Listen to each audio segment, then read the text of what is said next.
It's summer down at the rainwater pool, early summer.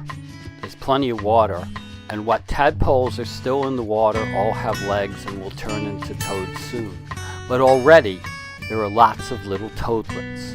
The Fowler's toads are starting to emerge.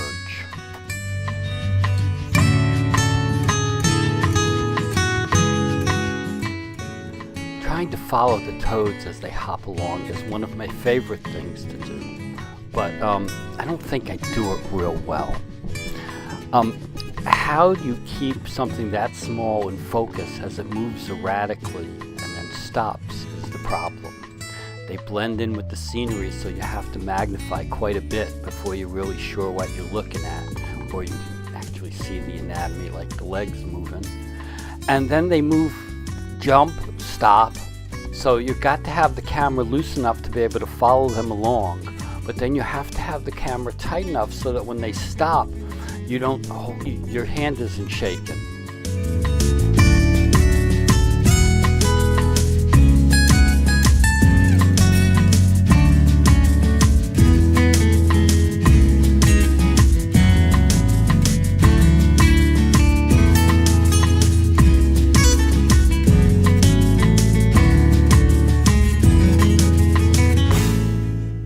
Of the habitats where you can see the little toads hopping around, the area of dry ground with pickerel weed growing amongst it and dispersed, and then you have dried leaves on the ground, that actually seems to provide the best background.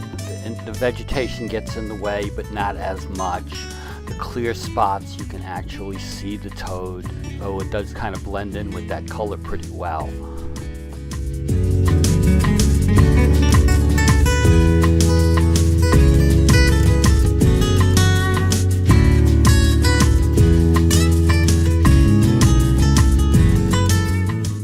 Another thing to notice is many of the toads still have fairly good-sized tails.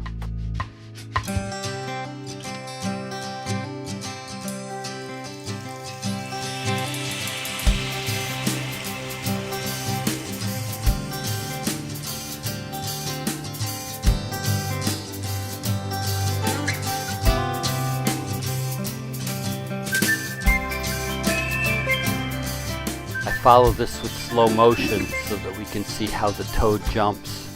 Notice the leg extension.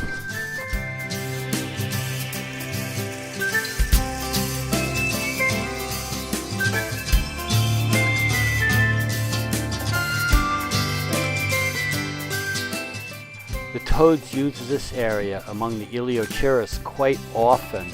And it's always amazing to me how they have to struggle to get by a single grain blade of grass. It's as if the blade of grass is almost stronger than they are. And so they're constantly on top and then they're going underneath. It's pretty amazing to watch them try to traverse this. It's almost like, an obstacle course.